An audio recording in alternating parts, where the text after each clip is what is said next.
Tüm mevzular aslında insanlığın kendi eliyle yaratmış olduğu politikaların ve uygulamaların bir sonucudur. Öyle bir noktaya geldi ki hakikaten insanlığın yakın geleceği büyük riskler ve büyük tehditlerle karşı karşıya.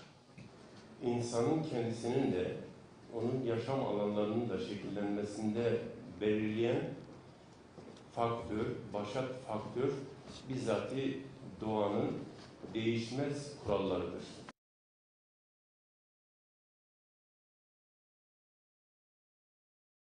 Herkes sağlıklı ve dengeli bir çevrede yaşama hakkına sahiptir.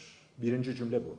Ama arkasından çevreyi geliştirmek, çevre sağlığını korumak ve çevre kirlenmesini önlemek hem yurttaşın hem de devletin ödevidir.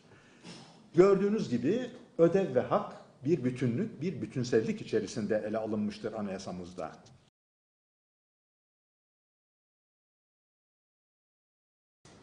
%85'i bu şekilde sokağa atılıyor çöplerin. %10'u sur içinde özellikle yağ tenekeleri içerisine bırakılıyor.